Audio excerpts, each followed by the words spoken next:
Sidang lanjutan perkara pemalsuan surat jalan dengan terdakwa Joko Chandra kembali digelar. Dalam persidangan, jaksa meminta majelis hakim menolak eksepsi yang diajukan Joko Chandra dan melanjutkan ke agenda pemeriksaan perkara.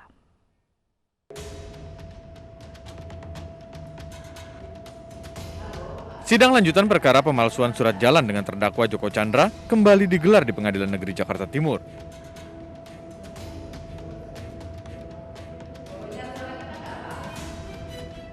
Sempat terjadi hambatan dalam sidang yang digelar secara online karena pihak Joko Chandra tidak bisa mendengar jalannya persidangan karena kendala jaringan. Dalam sidang kali ini, jaksa penuntut umum meminta majelis hakim menolak eksepsi Joko Chandra. Jaksa pun meminta sidang dilanjutkan ke agenda pemeriksaan perkara.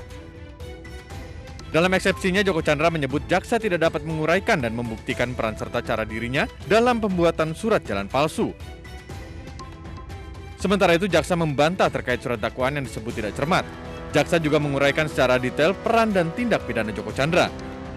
Maka jelas bahwa terdakwa secara sadar menghubungkan surat untuk keperluan masuk ke Jakarta. Dan terdakwa mengetahui surat tersebut tidak benar. Misalnya dalam surat keterangan pemeriksaan COVID-19, terdakwa tidak pernah dilakukan pemeriksaan terhadap dirinya. Dan fakta-fakta ini tentunya akan diungkap pada saat pemeriksaan pokok perkaranya. Bahwa oleh karena itu, surat dakwaan yang kami susun tersebut telah cermat, jelas, dan lengkap dengan menyebutkan waktu dan tempat tindak pidana dilakukan. Dalam kasus ini, Joko Chandra didakwa bersama-sama Anita Dewi Anggraini Kolopaking dan Brigjen Pol Prasetyo Utomo memalsukan surat untuk kepentingan beberapa hal. Joko Chandra saat ini berstatus terpidana perkara pengalihan hak tagih Bank Bali yang telah buron sejak 2009. Tim Liputan iNews melaporkan. Polisi tetapkan 8 tersangka dalam kebakaran gedung Kejaksaan Agung yang terjadi pada 22 Agustus lalu. Para tersangka terancam hukuman 5 tahun penjara.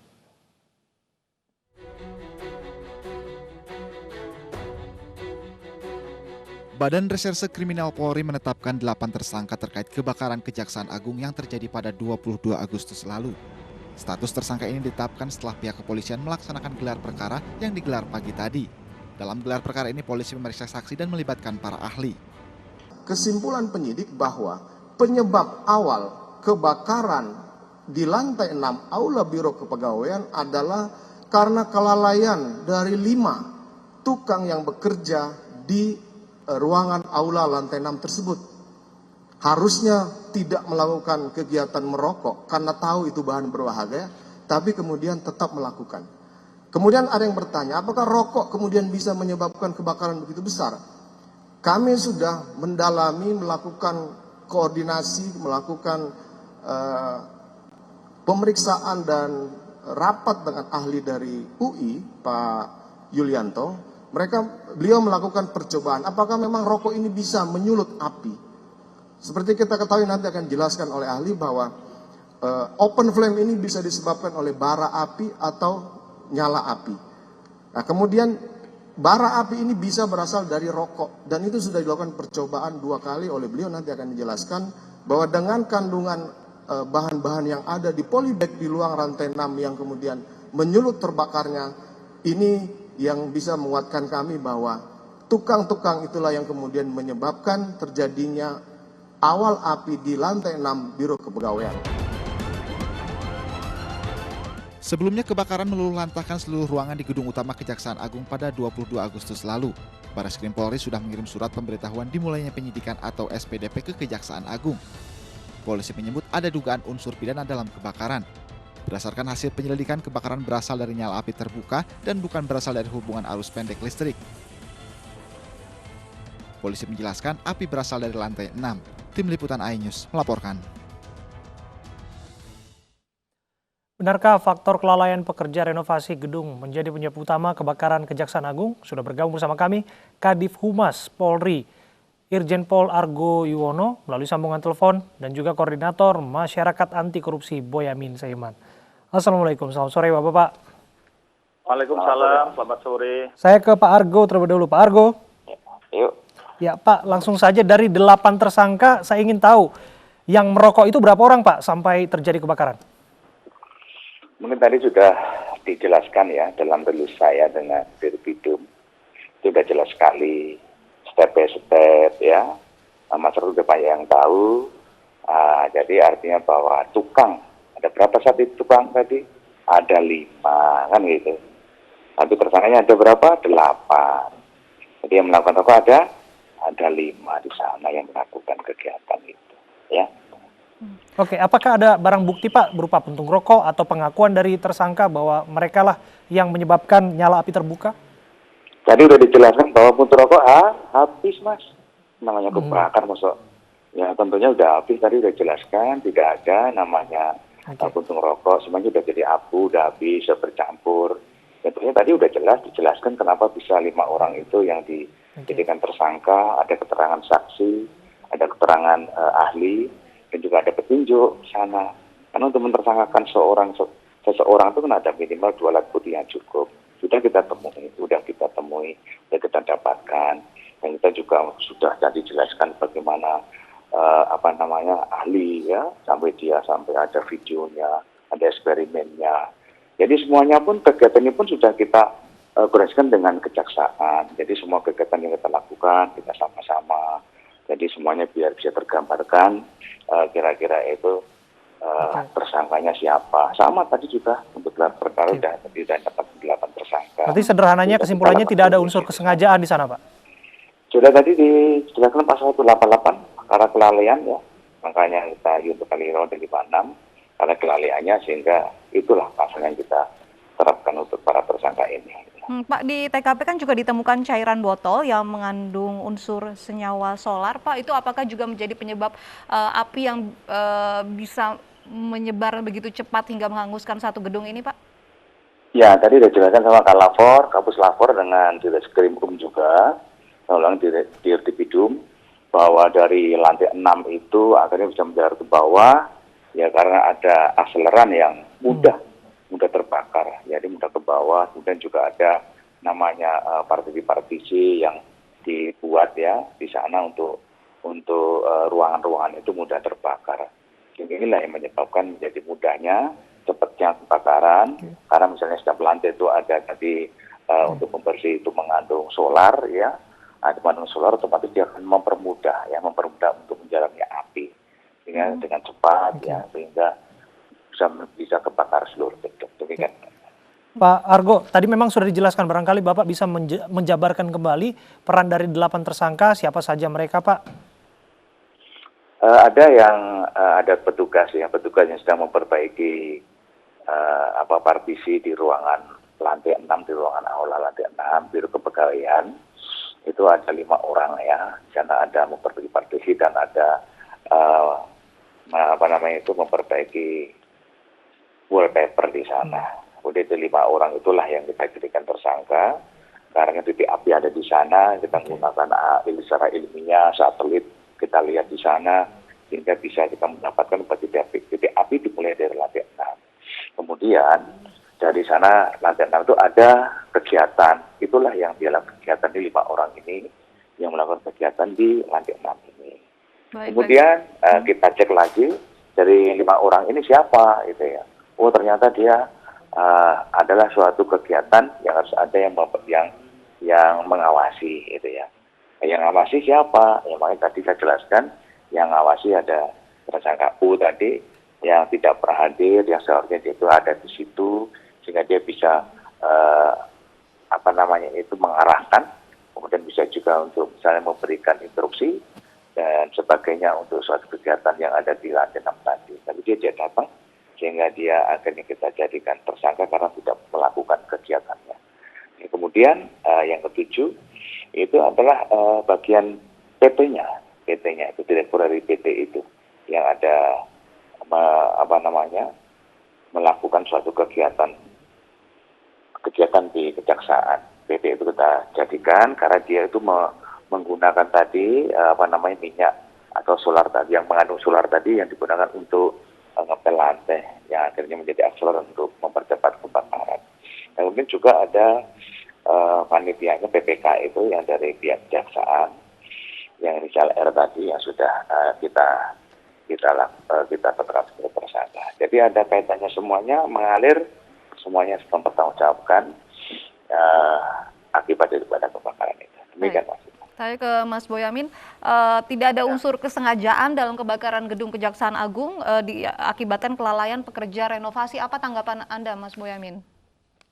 Pertama tetap menghormati proses penyidikan oleh teman-teman Bareskrim, dan itu saya yakin berusaha profesional, dan juga kemudian proses-proses yang sampai tahapan ini itu juga kita apresiasi. Namun sebenarnya saya tetap meminta penerapan pasal tidak hanya lalai, tetap diterapkan pasal yang 187 yang sengaja, karena awalnya penyidikan kan juga penggunaan 2 pasal itu, karena masih memungkinkan nanti merokoknya itu jangan-jangan sengaja kan gitu kan, jangan-jangan memang ada unsur mau membakar kan gitu kan, hanya medianya dengan rokok kan gitu kan, karena apapun pertanyaan awam dan masyarakat itu kan ya selalu sederhana, masa cuma rokok aja bisa membakar begitu banyaknya kan itu kan, meskipun tadi sudah dijelaskan secara keilmuan, forensik bahwa itu step-stepnya itu seperti apa, tapi tetap saya minta kepada teman-teman Bareskrim tetap menerapkan pasal itu sesuai sejak awal penyidikan, di mana ada unsur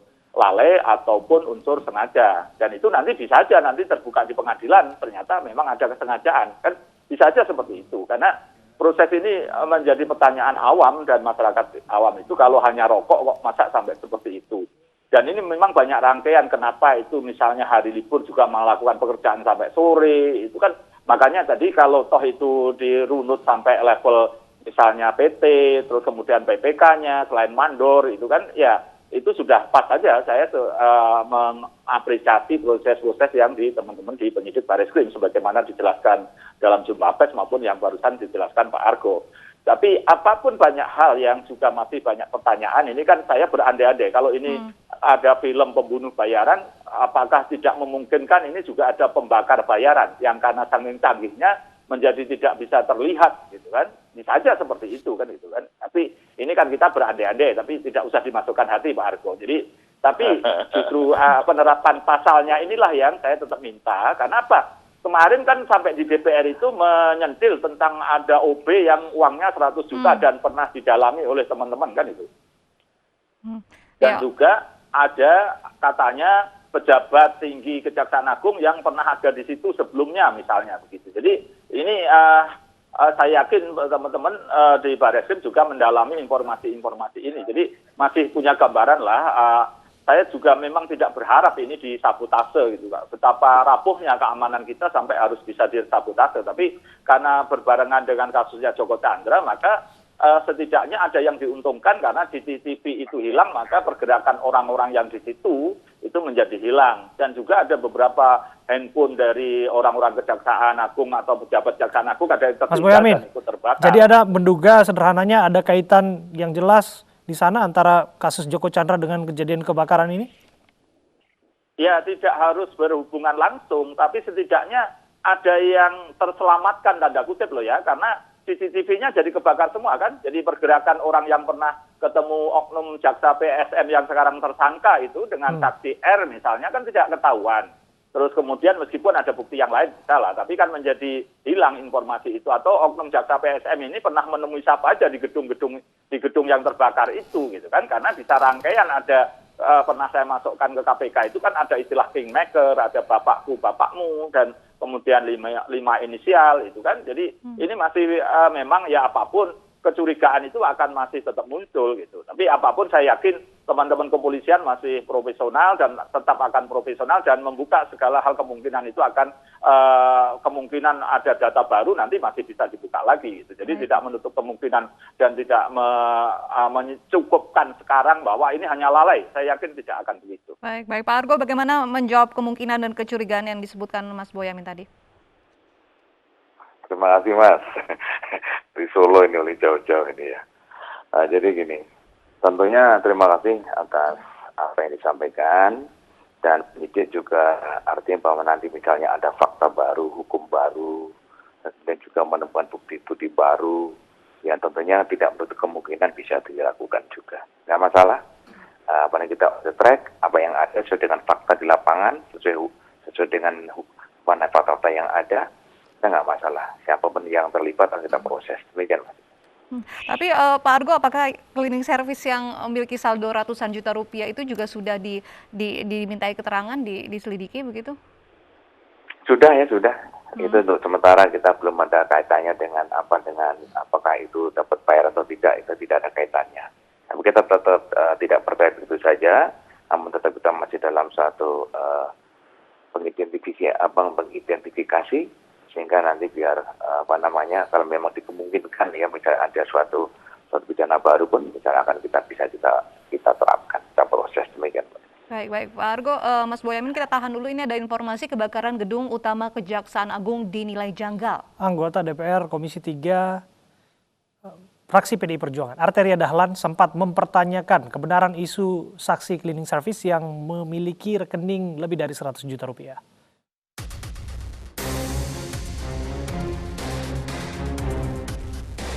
Isu cleaning service tajir mencuat saat rapat Komisi 3 DPR RI bersama Jaksa Agung ST Burhanuddin 24 September 2020 lalu. Anggota Komisi 3 DPR RI Arteria Dahlan mempertanyakan soal informasi petugas cleaning service yang punya rekening ratusan juta rupiah ke Burhanuddin. Ada anak cleaning service yang diperiksa, banyak itu. Saya ingin sampaikan apakah mungkin, tolong nanti Bapak hati-hati, ada tidak manipulasi keterangan. Jaksa Agung harus curiga. Ada satu cleaning service, dia orang kerja di lantai bawah, di lantai dasar. Kok bisa punya akses ke lantai 6? Yang ditenggarai dia tuh tidak hanya cleaning service, bisa berbuat sesuatu. Apa benar? Dicek juga Pak, rekening uangnya itu di atas 100 juta tuh cleaning service. Apa benar? Saya hanya bertanya, kalau dia diperiksa, selalu didampingi oleh anak buahnya, mantan jam lah itu. Arteria juga meminta agar Jaksa Agung berhati-hati dalam penanganan kasus ini. Sementara itu, Jaksa Agung Muda Tindak Pidana Umum Kejaksaan Agung Fadil Zumhana menegaskan pihaknya akan mengusut dari mana asal uang tersebut. Asal uang belum diperdalam karena belum masuk penyidikan. Ketika masuk penyidikan, Kejagung akan minta penyidik untuk mengungkapnya. Baik Pak, itu ada akses ke lantai 6. Itu penyelidik, ketika proses penyelidikan itu ada dilaporkan kepada jaksa yang saya tunjuk Pak. Tapi ini dalam proses penyidikan kita dalamin Pak itu uang apa dan dari mana. Itu Pak akan kita bongkar nanti Pak. Karena kemarin proses penyelidikan belum pro justisia. Ketika proses penyidikan ini Pak, nanti pro justisia kami selidiki, kami minta nanti penyidik mengungkap itu Pak. Fadil bahkan menyebut saksi cleaning service bernama Joko telah diperiksa berkali-kali, termasuk dengan alat pendeteksi kebohongan. Sebelumnya kebakaran meluluhlantakan seluruh ruangan di gedung utama Kejaksaan Agung pada 22 Agustus lalu. Bareskrim Polri sudah mengirim surat pemberitahuan dimulainya penyidikan atau SPDP Kejaksaan Agung. Polisi menyebut ada dugaan unsur pidana dalam kebakaran. Berdasarkan hasil penyelidikan, kebakaran berasal dari nyala api terbuka dan bukan berasal dari hubungan arus pendek listrik. Polisi menjelaskan api berasal dari lantai 6. Tim Liputan iNews melaporkan. Ya, kita kembali bertanya kepada Pak Argo. Ya, pertanyaan yang disampaikan Pak Arteria tadi nampaknya sudah menjadi pertanyaan yang dikonsumsi banyak orang, Pak, publik. Bagaimana polisi menjawab ini? Apakah aliran dana yang dimiliki rekening itu ada kaitannya sesungguhnya? Seperti apa, Pak? Jadi yang terpenting bahwa tadi sudah saya sampaikan di rilis, kita terfokus bahwa menetapkan tersangka. Ada 8 tersangka yang kita lakukan dengan alat bukti, dengan saksi ahli, dengan ahli, ya, semua sudah kita lakukan, kita minta keterangan. Dari 133 ya, yang bisa kita minta keterangan, 64 jadi saksi. Dan 10 ahli sudah kita minta keterangan. Nanti seandainya ada perkembangan lain yang dimungkinkan nanti adalah memasuki unsur pidana, ya nanti kan kita proses, gitu ya. Jadi silakan aja kita tunggu bagaimana nanti perkembangan daripada penyidikan dari pihak kepolisian yang sudah menetapkan 8 tersangka. Nanti kita siap untuk kita ajukan ke penuntut umum. Demikian, Mas. Pak Argo, ini kan memang banyak sekali begitu spekulasi terkait dengan penyebab kebakaran gedung Kejaksaan Agung ini, karena memang di saat yang sama sedang ada kasus besar terkait Joko Chandra, kemudian juga ada cleaning service tajir begitu. Bagaimana kemudian Polri ini bisa meyakinkan masyarakat bahwa memang tidak ada unsur kesengajaan dalam kebakaran ini? Tadi sudah dijelaskan oleh ada saksi ahli, ada ahli juga sudah menjelaskan seperti apa, sampai videonya ada, semua praktek ada. Saya rasa sudah banyak itu yang yakin dan percaya gitu ya. Masyarakat sudah tahu, bukan percaya, oh ya polisi sudah melakukan suatu penyidikan dan sudah ditampilkan ya, ditampilkan seharusnya itu kita tampilkan di sidang pengadilan, saat penyidikan pun sudah kita sampaikan. Biar masyarakat lebih paham, lebih mengetahui, dan masyarakat yakin. Saya yakin. Saya menentukan masyarakat banyak yang yakin apa yang kita lakukan ya, dengan semua apa step by step sudah selama 63 hari yang sudah kita lakukan penyelidikan dan penyidikan. Saya yakin masyarakat bahwa inilah yang sudah kita lakukan dengan transparan. Ya, kita kembali ke Mas Boyamin. Mas Boyamin, dari sini terungkap suatu fakta menarik bahwa merokok tak hanya merusak kesehatan ya, namun juga bisa membakar kantor kejaksaan. Bagaimana Anda melihat ini?